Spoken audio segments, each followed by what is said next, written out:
So I'm here today to share some horse wisdom for the human world. From the rooted centaur to the winged Pegasus, horses have impacted mankind. They've lightened our loads by providing us with transportation, they've helped us plow fields for food, and they've even lightened many wallets through racetrack betting and horse shows. And now their wisdom can shed light on how we can have a more engaging life. I'm here today to share some lessons that have transformed my life and have the potential to positively impact yours. I've learned these through a process that we call equine-assisted learning. My relationship with these magnificent animals began at the ripe old age of 12, where I started working at a barn so that I could be a groom in order to take riding lessons. Though as you can see from this photo, I actually started riding well before that. In addition to my passion and love for horses, I have a passion for human potential. I was fortunate enough to be able to graduate from both a master's and Ph.D. program that were learner-centered and competency-based. What that means is there was a focus on the process of our learning as well as the content of what we learned. These educational experiences have helped me come to the conclusion that I think part of the reason we have such difficulty solving so many of the world's complex problems is because we're too far removed from the systemic nature of living on the farm. And the 2010 US Census bears this out. Over 80% of US citizens live in urban environments. Many of us no longer grow, cook, or can our own food. And some children will only think that milk comes from a grocery store because they're never even going to see a cow. See, on the farm, you have to be self-sufficient. How many of you own a generator? There's a few of you. I'll tell you, it's a lifesaver when the power goes out, right? And I'll bet some of you would be amazed at what you can fix with a single piece of binder twine.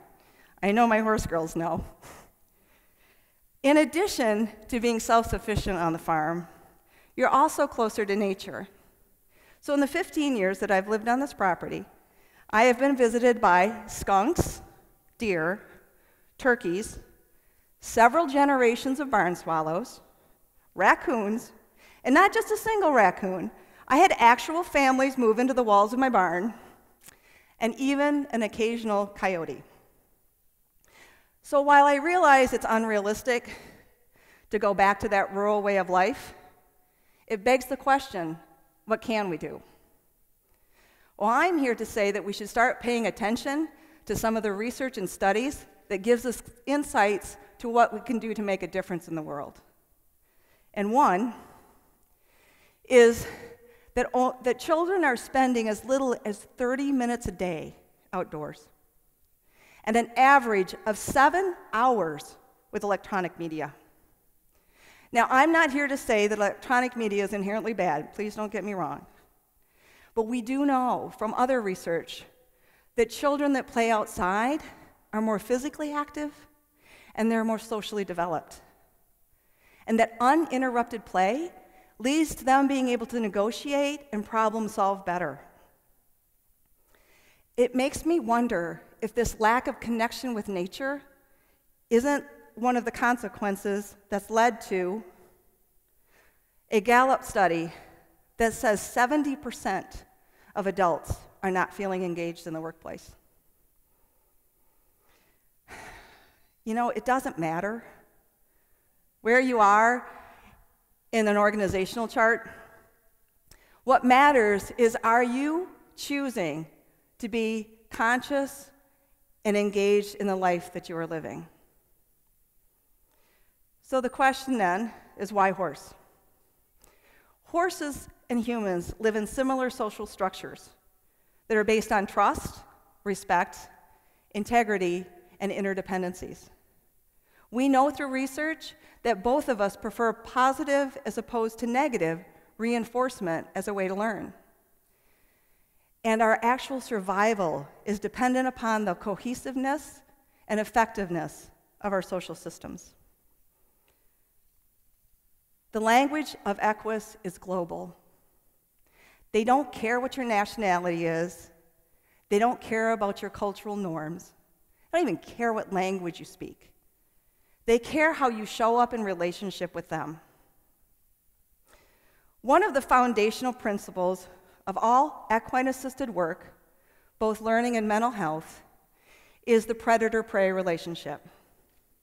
As you'll recall, a predator is an animal that hunts, captures, and eats other animals.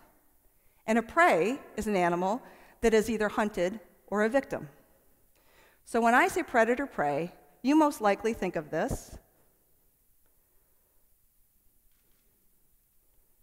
and this. In my world, it's this and this. And what's significant about that is literally the way we look at the world. A predator's eyes are in front of its head, and it's a very linear and direct approach. Whereas a prey has an expansive view. A horse will scan its environment between 50 and 100 times in a single minute. So let me show you an equine-assisted learning experience where this predator-prey dynamic is really apparent. This is the beginning activity that we call meet and greet, where we take the humans out into the pasture to meet our horses. If you look, you can see that we have a horse way in the back by the waterer who's afraid and doesn't want to engage. But when you look at the picture just below, on the right corner, Becky is engaging with the person that met her where she was at, so she's feeling safe. The other prey is this young lady. She was too afraid to go into the pasture with those horses at this first activity. But I'm delighted to say that through the work of our team, we were able to help her overcome her fears, and she felt safe, and by the end of the day was actively engaged in that learning process. Equine-assisted learning is an experiential activity where clients or participants are immersed in the process. They're invited to learn interpersonal and intrapersonal skills. So for this example, these three people, in addition to being linked together, have also been given the additional challenge of the woman in the middle with the orange hat. She is the only one that can talk. So she has to tell her left arm and her right arm what to do in order to saddle that horse. Now, as you can imagine, that creates all sorts of conflict, confusion, and self-awareness.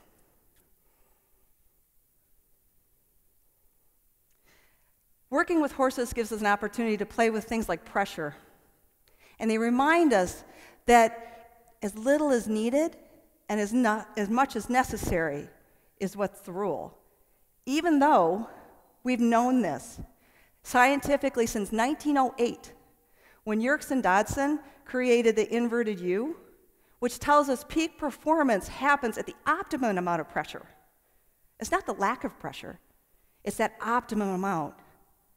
So why then are we still getting the extremes? The anxiety, the boredom, the unhappiness, and the stress. I say it's no surprise, really. It's because we are not intentionally and purposefully rewarding people in our financial, political, educational, health, and social systems. And if we shift the paradigm by doing what Daniel Pink says are the most effective methods for satisfaction and engagement, is to direct our own lives, to learn and create new things, and to do better for ourselves and our world. In equine-assisted learning, it's almost as if people come in with blinders on because they climb what Chris Ardress calls the ladder of inference, meaning they find information to support what they've already decided. So here's an example where these two people believe they're effectively communicating to this horse to move forward. Well, as you can see, they're physically blocking her way. But they're so convinced that they're being effective in their communication that instead of changing their own behavior, they blame the horse. Gee, you think that happens in human communication anywhere? So we're able to take that and help them transfer it to their lives, to help them recognize where else might you be getting a similar result where you can change your position in order to create an opening. In equine-assisted learning, we also get the opportunity to learn to see what we're looking at. When you see this picture, you may be thinking, these three horses, they just really like each other. Or maybe that's just the best patch of grass in my pasture. Well, while both those might be true, what they're doing is working collectively on a hot July day to create a three-tailed fly swatter. Horses don't see race. They don't see the title that you wear. They don't care about how much money's in your bank account. And believe it or not, they don't even care about Supreme Court decisions. What they do care about is how you show up in relationship. In equine-assisted learning, we get these great opportunities to work with things like effective communication, which can include listening to understand, the significance of noticing what you as an individual notice, and also mind-body congruence. And because horses live in a hierarchy and there's a pecking order, it's very similar to humans, where the power dynamic is who can move who. So we get to play with things like effective leadership. Because this 1,400-pound prey animal has absolutely no incentive to go with this predator with just a halter and a lead rope, unless the leader embodies trust, respect, and clarity.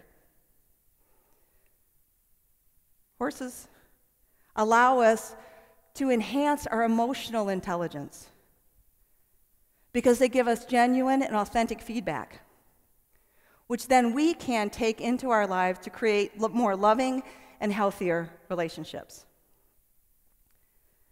They remind us of connection first, that you want to meet people where they're at in order to take them where you want them to go.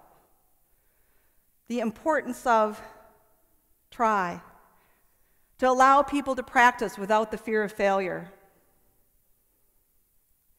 and to be aware of what's right in front of you. Stay present in the moment and be comfortable in the ambiguity. And because horses don't blame, keep score, or point hooves, they remind us to forgive and go back to grazing. Life is an experiential activity. It's not pass-fail. And as far as I know, there's not a graded report card at the end. So what we can do is pay attention to some of the studies that I shared with you today, as well as what we're discovering with neuroscience around how the human brain really works. And we can take this information and apply it to our political, financial, social, educational, and health systems to intentionally and purposefully create engaging and rewarding environments. And where do we start? We start with you. Are you intrinsically motivated? Are you learning and creating new things? Are you doing better for yourself and the world? And are you directing your own life? Because if you are, it doesn't matter when the carrots are gone. But you see, it's not about the carrot. It's about your perspective. It's about how you take the information and data and look at the world and what you do with it to become more engaging and how it can serve you best. Because when you're in sync with your life and your purpose, you hold yourself responsible and accountable for the way you are in the world. So, is this the end? I'm going to see, the professor in me can't help but ask to see if you can apply some of the information that I've shared with you from this horse wisdom. So, by a show of hands, how many people in this room believe that it's more dangerous or at greater risk to be at the rear of the horse as opposed to in front of the horse? By a show of hands. Oh, good. That doesn't work if nobody raises their hand. And yet, I shared with you earlier in this presentation that horses are prey animals. And I'm sure you know that prey animals are more prone to flight than they are to fight. So the riskiest place is right here. You're more likely to get plowed over than you are ever to get kicked. So the good news is, I believe, life is like a kaleidoscope. We have the opportunity to reframe the image so that it can better serve us. And so I leave you with the question, are you purposefully engaged in the future that you desire? And if so, is it rooted enough to be a part of your essential being and winged enough so you can fly? Thank you.